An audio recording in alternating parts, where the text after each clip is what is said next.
So I'll continue with the reading of Venerable Father and skipping ahead just a little bit again. And so this will be the third day of doing readings of this, and tomorrow we'll get into more of the teachings of Ajahn Chah. But I figure 3 days of reading Venerable Father gives a good portrait or a good feeling of the energy of Ajahn Chah. And so in the reading yesterday, you might remember the hot season came about and Ajahn Chah instituted a rigorous meditation regimen with hours and hours of meditation after the mealtime, and so on. As abruptly as it was begun, the period of intensive practice was ended, and we were able to take it easy for the duration of the worst of the hot weather. Once again, I hung out with Ajahn Chah. I would usually do morning chores at his kuti, then follow him out on Pindabat. One morning he stopped walking, turned around, and looked me right in the eye. There were just the two of us there in the bright morning sunlight. When he looked at you like that, there was no place to hide, and panic seized me. A multitude of my sins passed through my mind, and I figured my number was up. Then, in very clear English, he said, "Good morning, Mr. Dumb." That was the last thing I had expected, and I stood there flat-footed. "Is that correct?" he asked. "I'm studying English."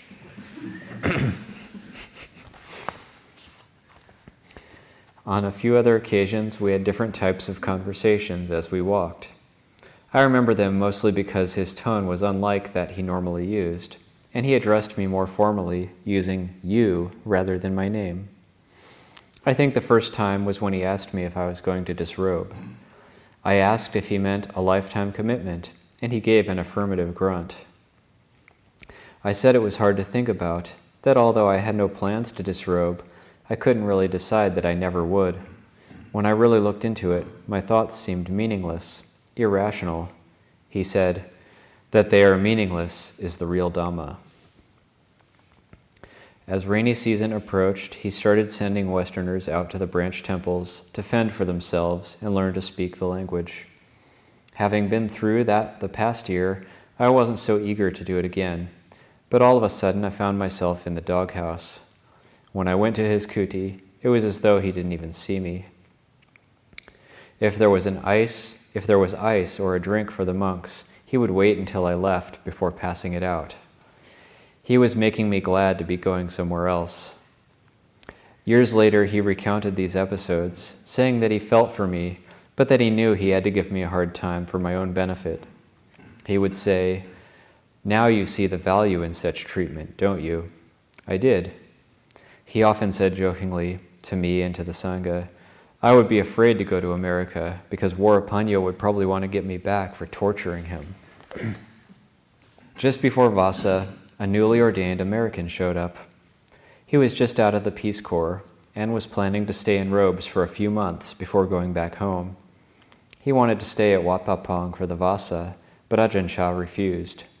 It had nothing to do with the monk personally, rather the fact that Ajahn Chah wanted to put new people through a probationary period, which couldn't be done during the Vasa, and that he sometimes was not so keen on people who were not seriously committed, but who were just dabbling in the monkhood. So the monk stayed a few days and prepared to leave, somewhat disappointed.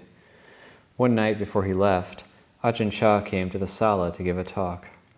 After chanting was done, he spoke for an hour with a layman who had come. Then he began his desana. He went on and on and on.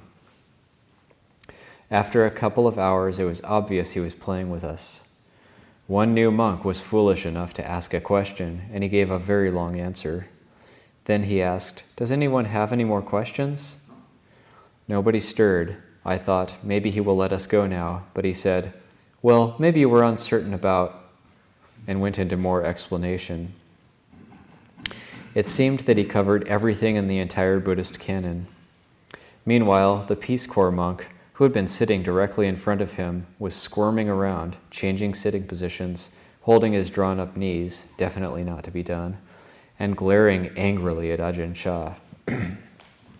Finally, at 1:15 a.m., Lungpor looked at the clock and innocently said, "What time is it? Oh, I guess it's time to adjourn." Perhaps I should mention that we never sat comfortably in chairs, but flat on the floor, and at Wat Pah Pong the floors were concrete or marbly granite. We couldn't stretch our legs out or put our knees up in front of us or use a cushion. If you're accustomed to sitting on chairs, try it for 2 or 3 hours and you'll appreciate what it was like. If you're accustomed to sitting on the floor, try 4 or 5 hours on a hard floor with no cushion. The next day, the Peace Corps monk came to me to complain. He shouldn't have done that. What a waste of time. That's the extreme of self-mortification. The Buddha's middle way means avoiding the extremes of sensual indulgence and self-mortification.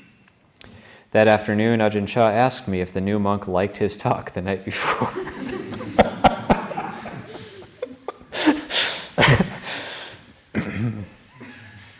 I told him what he had said. He laughed and said, "I saw. I was observing him. I knew he was angry. Now he won't feel bad about not being able to stay here." Before he left, we had a brief chat.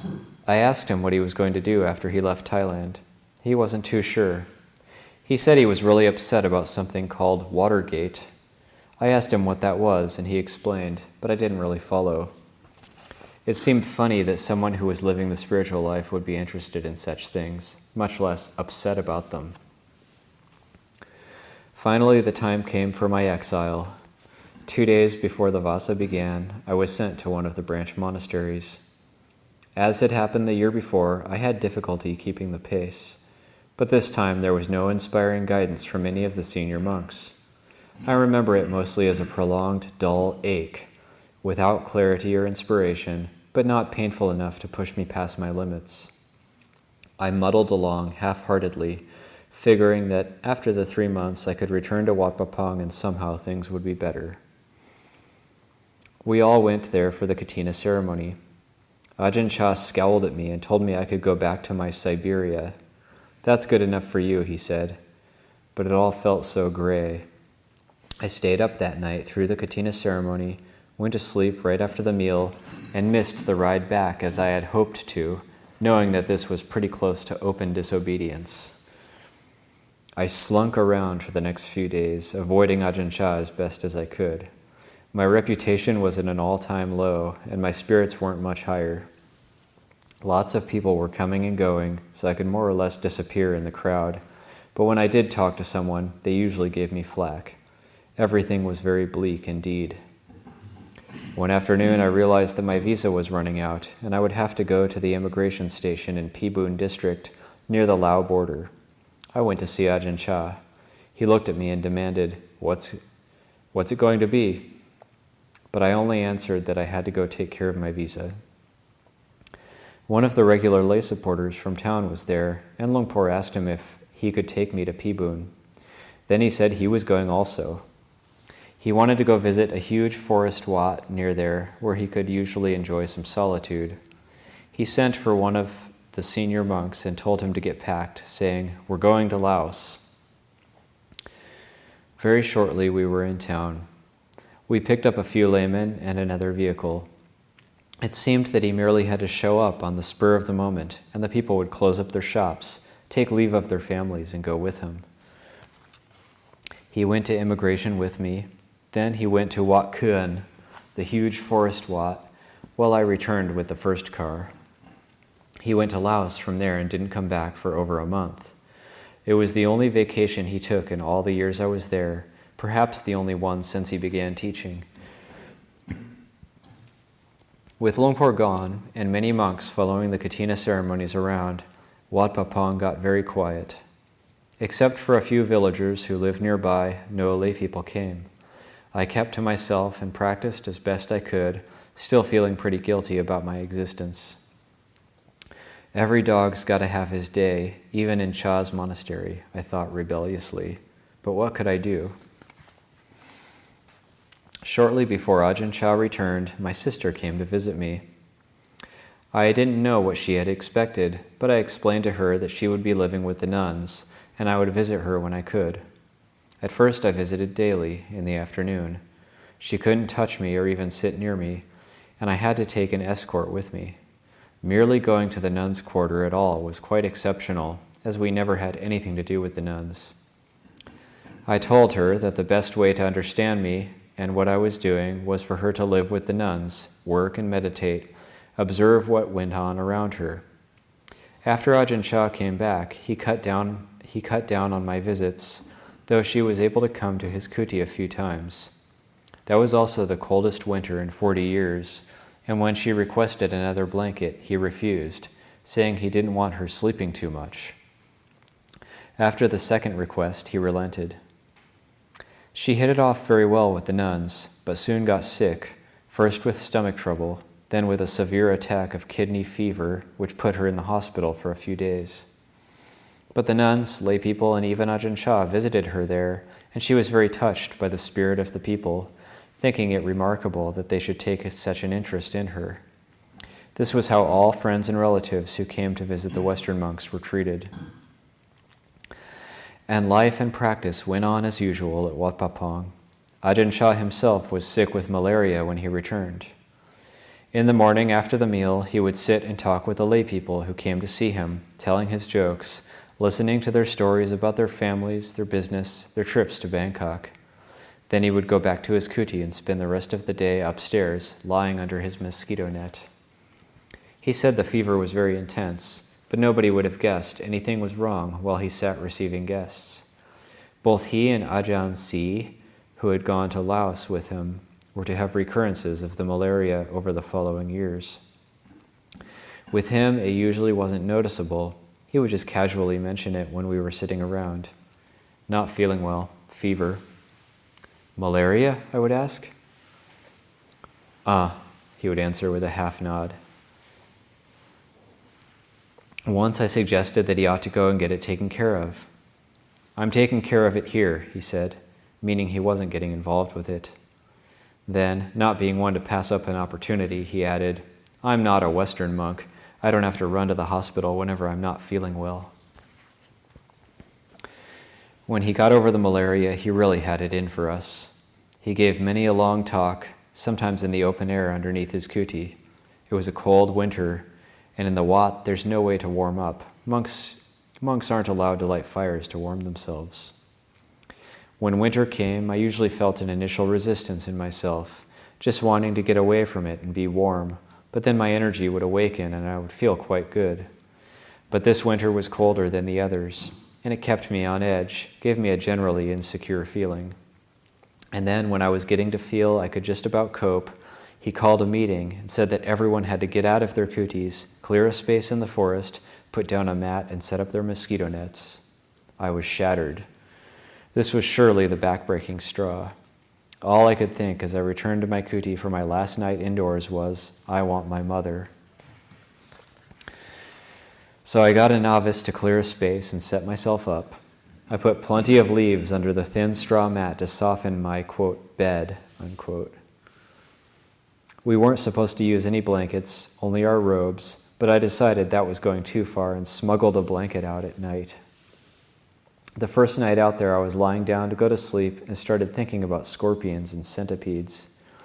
It would be so easy for one of them to come crawling onto me. They get inside your robe or blanket, then you roll over on them and they sting you. I sat up and checked around with my flashlight. I lay down again. Then I realized that most of the Thai monks were probably shivering with fear of ghosts as they lay under their nets. Well, there was some point to this after all. Take away what makes you comfortable and secure, whatever it is you're familiar with, and things start coming up. He also started coming to the sala on the observance nights. He was usually too tired out from receiving lay people all day to come and sit with us at night, or he might come and give a talk, then go back to his kuti.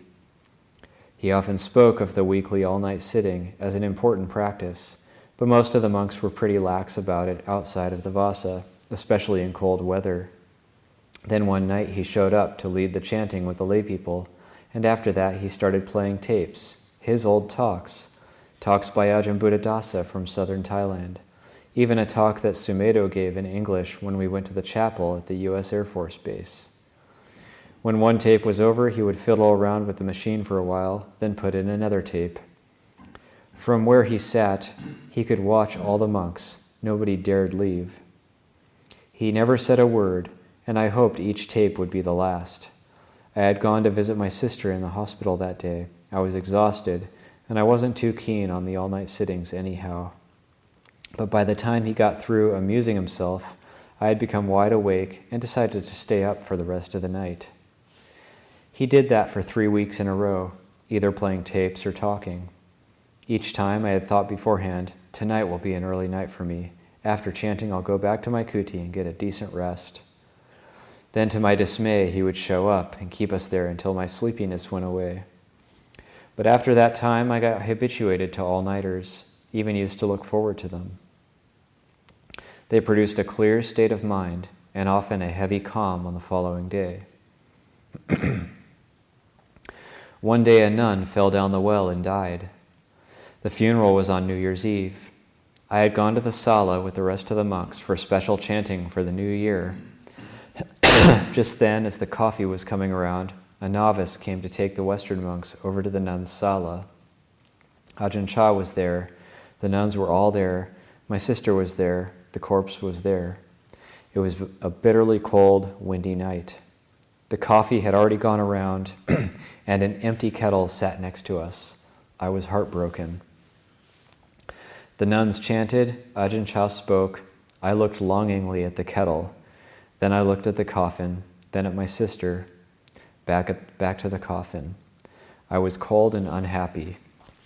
I thought about what I would rather be doing, then I would look at the coffin again. That seemed to be the last word. We sat there past midnight. Ajahn Chah didn't go to speak to the nuns very often, but the times I was there, he gave excellent talks. And a funeral is always an occasion for inspired Dhamma talks. Death is not hidden or ignored, and the speakers don't go into oily eulogies about the fine character of the deceased. Rather, they point out the truth of nature, that whatever is born is subject to decay, illness, and death, and therefore one should not waste precious time, but rather get down to the business of practicing Dhamma. The body is often kept in the sala for many days before the funeral, and the pickling usually hasn't been too professional. The funeral service is a time for contemplation, perhaps all-night meditation or lectures. Then the next day, everyone gathers to observe the cremation. I usually found these occasions to be powerful experiences, confronting me in my life as a renunciate with a very clear and stark view of the fleeting nature of life, the futility of depending on anything or cherishing fond hopes for something in the future. When my sister was leaving, Ajahn Chah said he would give a talk to all the Westerners. But when her final night came, the whole Sangha gathered for a talk, and after it was over, he got up and went to the village where his mother was lying ill. I thought our special talk had been forgotten, as plans don't necessarily count for anything there, but he told us to wait for him. We sat around and talked, 5 or 6 of us and my sister. Fortunately, our favorite layman appeared with instant coffee, because we ended up waiting well past midnight. Ajahn Chah finally returned looking very bleary-eyed, but he sat down on his seat and began talking Dhamma. At one point I realized that he was all of a sudden wide awake and radiant. That's what usually happened when he had a receptive audience. We went on into the small hours. Thinking to show consideration for my master, I asked if he didn't want to rest. He quickly retorted, "You want to rest, right?" At the end, he asked my sister's pardon for anything she had found inappropriate or offensive at Wat Papong. That impressed her very much. When she left, I knew I was in for a major change. I went to him the next day. "Well, what are you going to do?" he demanded. I said I didn't know. Wat Papong obviously wasn't the place for me to be at that time, but I didn't know if I could hack it at the branch temples. It was up to him. He said, "This year Warapano isn't so happy, right?" I acknowledged that. He went on, "You want to teach your sister, you want to teach your parents, you don't want to teach yourself." He continued on and finally said, "Go stay with Ajahn Sinuan." Ajahn Ñāṇiko was one of Ajahn Chah's senior disciples, although still a young man. His was the fourth branch temple of Wat Pah Pong. It was only about 25 kilometers from Pah Pong, but he rarely left there, so I had seen very little of him. Ajahn Chah said I should go there, Ban Nong Hai, and tell him, Luang Por has sent me here. I will check it out, and if it's a suitable place for me, I will stay for the Vasa. I was to submit myself with the ceremony of taking guidance, taking dependence. So I cleaned out my kuti and prepared to leave Wat Pah Pong. I felt like I was walking the plank into the unknown again. I couldn't plan on coming back to Wat Pah Pong and Ajahn Chah when the going got tough. I took leave of the Sangha at night, and the next morning, after the meal, I packed up and headed for the gate. A few monks, sitting underneath a kuti, saw me, and one of them called out, "Where are you going, Morapanyo?" "Ban Nong Hai," I answered. "Where's the car?" "I'm walking." That surprised them no little bit. I figured that I sounded braver than I felt. I walked the 2.4 kilometers down the road, then turned toward Nong Hai, away from Warin, the nearby town. I kept walking, and before too long, one of the pickup trucks that run up and down the road taking passengers for short hops stopped and offered me a ride, as Ajahn Chah had said would happen. After about 15 kilometers, we pulled up at a truck stop. A few women selling things by the roadside. Somebody bought me a warm, dusty bottle of Pepsi, for which I was extremely grateful. Then we went on. I got off at Nong Hai village and asked where the monastery was. They pointed the way and I walked down the 2-kilometer, quote, road, unquote. From Wat Pah Pong, it had been a dirt road, but this was more like an expanded oxen path. Tremendous holes and bumps all along the way. I found out later on that they filled the craters every year, but it would still be impassable for vehicles in the heavy rains. There was a footpath turning off into a forest, which seemed like it should be the location for the Wat. I went in and soon saw a few kutis, then the sala, which was just a huge high tin roof on concrete posts, no walls, a dirt floor, and a gigantic, brightly colored altar and gaudy Buddha. "Morapanyo, what are you doing here?" It was Satian, a novice who had been at Burdett during my first Vasa. It was a little reassuring to see a familiar face, even if he was only 15. I told him Luang Por had sent me. He said Ajahn Ñāṇiko had sent him because he was getting the itch to disrobe. Usually the most that can be done when that happens is to move them around, get them away from their home village, and they will hang on for a few more months before disrobing. He took me to meet Ajahn Ñāṇiko, who greeted me cordially and asked a few questions, then told me we could talk further after the evening practice. I was led to a small kuti made of bamboo with a grass roof. There were 2 monks beside Ajahn Ñāṇiko and myself, and 4 novices. After chanting, I took guidance with him, and we spoke for a while. He was quite friendly and had a gentle, innocent manner. I mostly remember speaking of astronomy that night. Asking where I was from led to distances, geography, the shape of the world, round, then the solar system and beyond. They were always fascinated to hear about these things. Morning and evening chanting were scheduled, but he said that since it was so cold and windy, we could sit in our kutis in the early morning and just come in at 5 a.m. to chant before dawn. That seemed sensible to me. He also said that the days before and after the observance days, there was no chanting. This was something I had often thought of. What a good idea it would be to have an occasional day off, but always found that nobody seemed to think in the same rational way that I did. If they did have ideas, they kept it to themselves. But here was someone who could take a step outside of what was ordinarily done. As the days passed, I was to appreciate Ajahn Ñāṇiko for having a creative approach to practice and the ability to occasionally employ common sense. After morning chanting, he would always say, "Put out the mats, take care of your duties." And we would spread out mats over the dirt floor for the lay people to sit on, and the food to be placed in front of the Ajahns' seat, then Pindabat and the meal as usual. I had heard stories about the cuisine at Nong Hai, silkworms, bugs, frogs, but it wasn't all that bad, especially compared to some of the other branches of Wat Pah, and the frogs were actually pretty tasty. There was usually enough curry and fresh vegetables to go with the rice. So I got into the rhythm of life at Wat Nong Hai. In the afternoon, we hauled water, and then I would go to Ajahn Sinuan's kuti to do chores. We had many good conversations. He felt that Western monks were more serious about practice than the locals and seemed to genuinely respect us. One day he asked the customary question, "Do you want to disrobe?" I told him I had never had an easy time of it in robes, and that lately I was wondering if I would be able to continue. He said that all monks go through periods of doubt, that the monk's life isn't easy. It's true that there can be happiness in the worldly life, he said, but it's a happiness that is impermanent and uncertain. Everything is always changing, he reminded me. One day you eat your meal, you eat until you're stuffed full, so that the sight of food is unbearable. The next morning you're back sitting there, and before you start eating, the saliva is flowing again. Those simple words stuck with me. He had a lot of stories to tell about his early days with Ajahn Chah. He had been one of the younger monks then, very eager and naive. He had originally ordained at a village temple, and one day he saw Ajahn Chah walking through with a group of monks. Their restrained, meditative manner was very inspiring.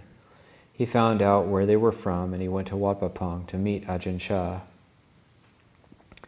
A very gruff Ajahn Chah received him. "What are you here for?" Sinuan replied that he wanted to live there and become a meditation monk. "What for? Meditation monks are lazy good-for-nothings, you know." Sinuan said, "How can they be lazy? The Wat looks well kept. When I came in, I saw how well the grounds were swept." "It sweeps itself," Ajahn Chah answered. But Sinuan was allowed to stay. The bell rang in the evening, and he came out in all his robes, but didn't know what was going to happen. He heard chanting coming from the sala, so he went in and sat down. The monks recited parts of the body, the meditation on impurity. Sinuan was shocked. He thought of the girl in his home village he had a crush on. Could it really be? Did she really have all that gross stuff inside of her? His heart sank. While he was puzzling over that, the chanting came to an end. He waited, but nothing happened next. Everyone just sat there without moving. Strange. He stayed for many years.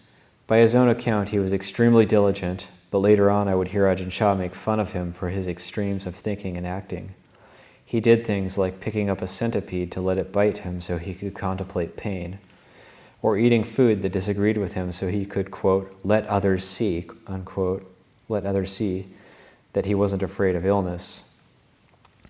Ajahn Chah liked to tell the story of how the grass roof blew off Sinuan's kuti in a storm, so Sinuan decided to practice, quote, non-attachment, unquote, by not replacing the roof.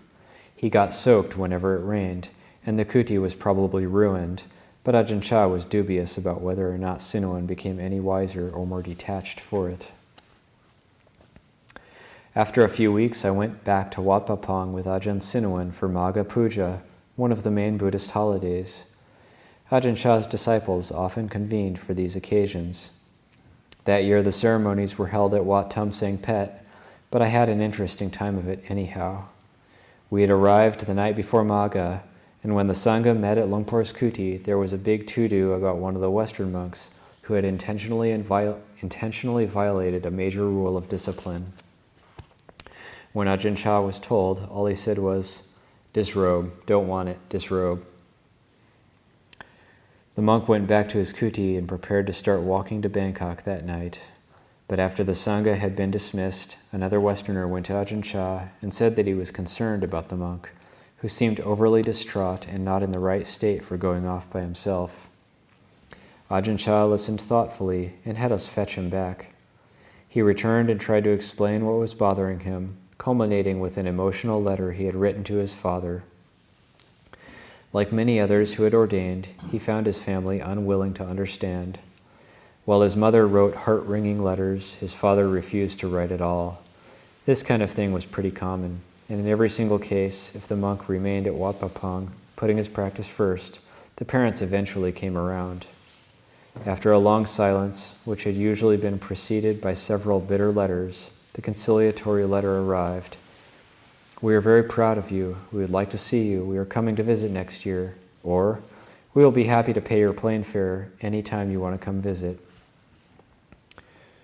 Ajahn Sumedho said that when he first received such a letter, his father had added, "P.S. Please don't come home naked."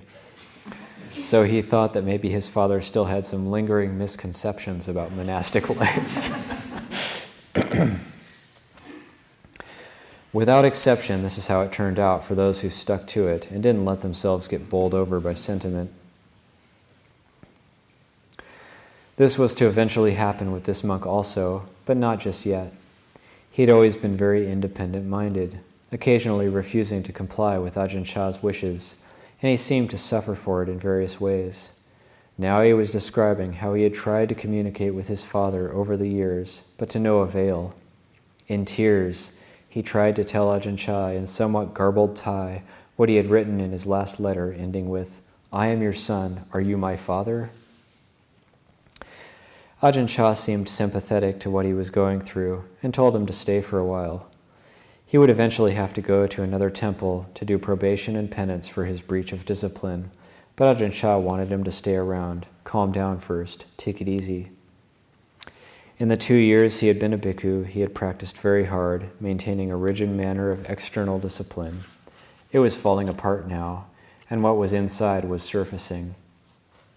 Longpor wanted him to relax a little, as I heard him and Ajahn Sumedho say so many times, just to go on Pindabat, eat his meal, sweep the leaves, without striving, without concern.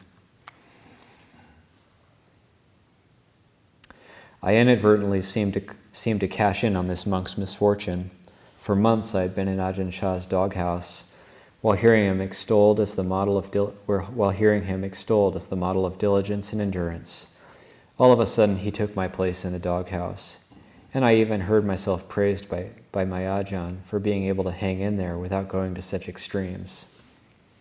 The night after Magha, Ajahn Chah was back from Tam Sengpet, talking with a few monks at his kuti. They discussed this monk, and Longpor did an imitation of him, rubbing his eyes and crying, "He's my father, I'm his son." He laughed and shook his head. To him, this kind of psychotherapeutic drama just seemed to be a lot of pathetic confusion. I remember it very distinctly as an example of the way he saw through the self-important attitude that Westerners are especially prone to, how it needlessly glorifies and increases suffering. There were 2 Western laymen visiting then. They had been there for a few days and were having some difficulty with the food. They mentioned it to Ajahn Chah. They said that if they ate enough of the glutinous rice to keep from being hungry later in the day, they just felt heavy and uncomfortable. So they had been eating smaller amounts, but now felt hungry in the evening, which made them think about food, distracted them from meditation, etc. They suggested it would be better if they could eat some fruit in the afternoon to balance things out and help their meditation. Ajahn Chah listened as Sumedho translated all this to him. Then he said, "When you come here to practice with Sumedho, you should get to know how Sumedho lives.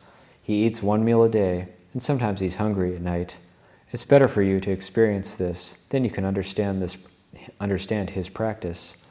For example, sometimes Sumedho sits in meditation, doing the meditation on the parts of the body: hair of the head, body hair, nails, teeth, skin, coffee." Later that night, I had an enthusiastic conversation with Sumedho. My spirits were reviving, and I proclaimed to him, "If I make it through this hot season, nothing can stop me." Stop me from doing what? From surviving, I guess. For many of us, it was enough of a task just to be able to continue as monks with Ajahn Chah. The next morning, I went to take leave of him. He was talking with some lay people. I did my prostrations to him and remained kneeling rather than sitting down, hoping to indicate that I just needed a brief moment of his attention.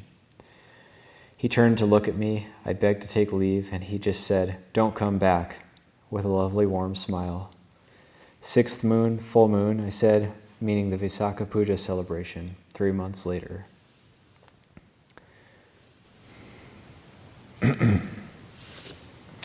So I'll leave it there.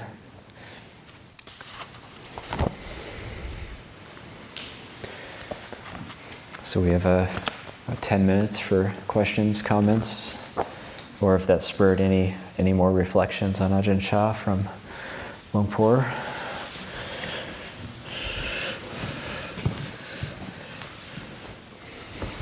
Well, it certainly brings memories back, but see if anybody has any questions. I remember Ajahn Chah he talks about that kuti blowing off, and he talks about that in one of his Dhamma talks. Which? Ajahn Chah talks about the Ajahn Sinuan incident. Right. That was a favorite topic. There are lots of Ajahn Sinuan stories. He was an eccentric. Did he stay in robes? No, he ended up disrobing. Okay. He ended up disrobing. He was, but it was like after Ajahn Chah became ill, but before he passed away. So it's like in that period, there was a big adjustment for all sorts of the whole community, both monastic and lay community, realizing that Ajahn Chah is not here, and so that he ended up disrobing that after several years. But he was very sweet temperament. Kind of naive is a nice word for as a human being. Very guileless, very honest, very straightforward.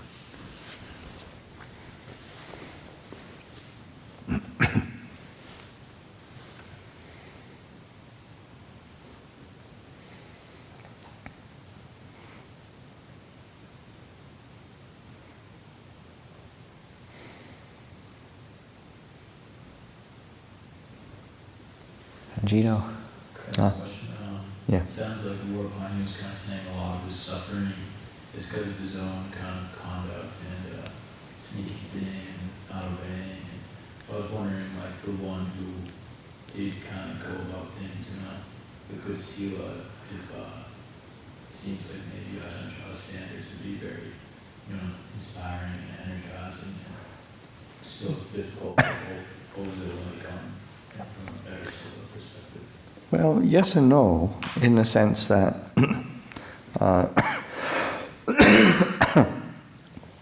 it also depended on how it was held, in that, because you can,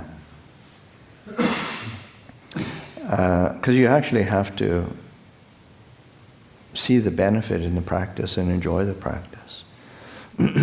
So sometimes people will, do everything right, but then it's sort of like, trying to make yourself conform to an ideal. But you can only do that for so long. You really have to be able to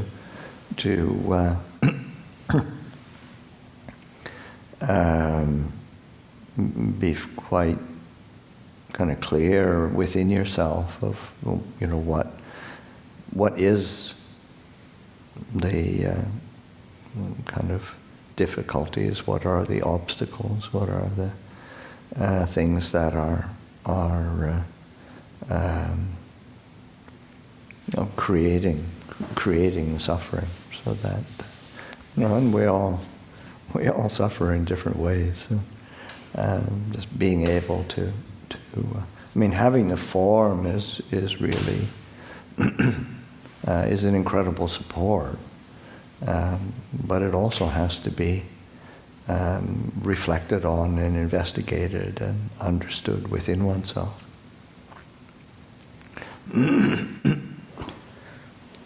I think Vajrapāṇño has this incredible honesty too about his conduct, which is quite. I feel like that's something Lumpur maybe that's a reason Lumpur kind of liked him.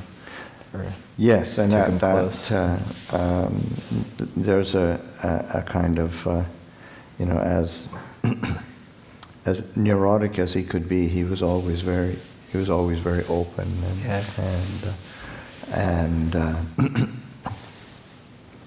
and quite endearing, and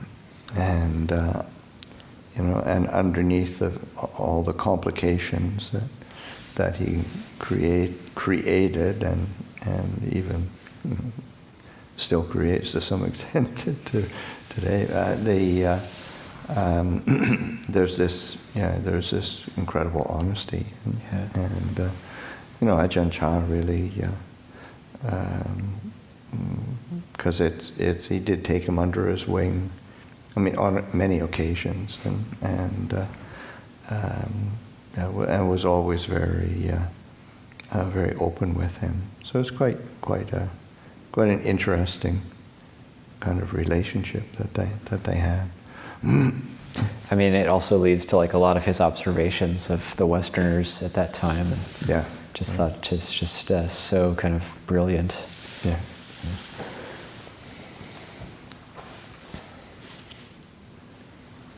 Yeah, he didn't really have anywhere to hide in front of him.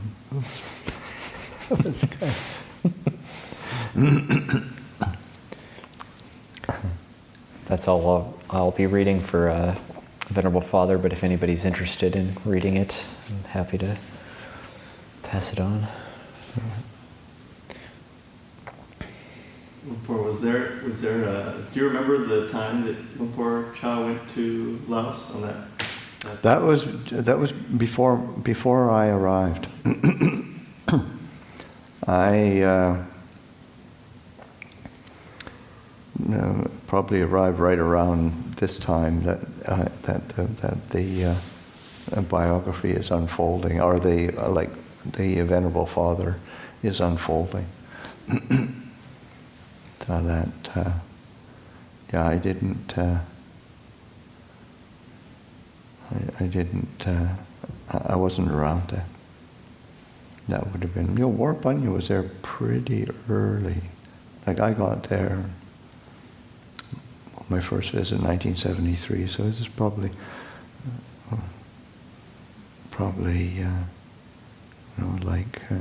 I think it's like late 1970. 70 or 71. Early in 1971. 71, yeah. So it's still a ways off from me arriving. Can I ask you a question? Yeah. I'm wondering, in terms of not following ideals, how can we kind of skillfully move towards the goal without kind of slipping into just being lax and being too relaxed, and without kind of following the ideals and burning ourselves out? I mean, it's. I oftentimes return to Zen Master Dogen's perspective, just one mistake after another. Because it's really the only way we learn is through experience and seeing what works and getting confidence in what works, and then trying out, okay, well, this really doesn't work, and this is really suffering. I'm holding it too tight, I'm holding it too loose, I'm not really getting the balance here. And it takes a long time to get a feeling of confidence in that balance of how we approach practice and how we approach working with our minds, integrating it into the path. Yeah, no magic bullet. Also, there's ideals and there's ideals. Like there's like our own ideals. Yeah.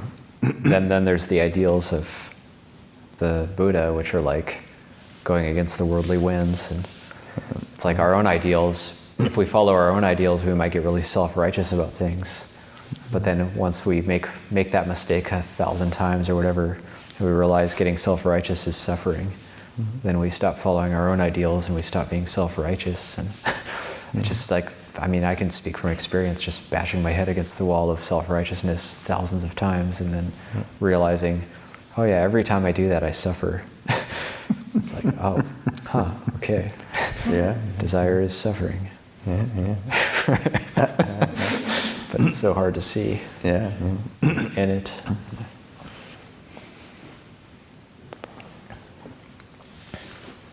There was a reflection today during the retreat cruise meeting about how sometimes when you're being looked at in a certain way, you feel as if someone can see all of your foibles and follies and all of the mess that's in your head. And it sounds like Ajahn Chah really used that as a teaching method. Mm-hmm. Did you care to comment on that? Yeah, he was a really skillful reader of people. He could really, read other human beings and whether they were Western or Thai. And so he was really tuned in to others. So then it was, and he would use it for encouraging people. He'd use it for admonishing people. He'd use it for reflecting on the human condition. It'd be extremely rare for Ajahn Chah to make a personal comment or observation about a person. And it'd be much more that he would speak more generally about just the human condition or some particular defilement creating problems in such a way, or some particular strength being beneficial in some way, so that even though one had the feeling that he was sort of peering through you, he never used it in a personal way to make people uncomfortable. Very rare. Sometimes he would, because he wanted to make you uncomfortable and wanted you to see your clinging or your silliness, views and opinions. But for the most part, it was holding up a mirror, and then but pointing more to the human condition and the possibility of practicing it and freeing the heart.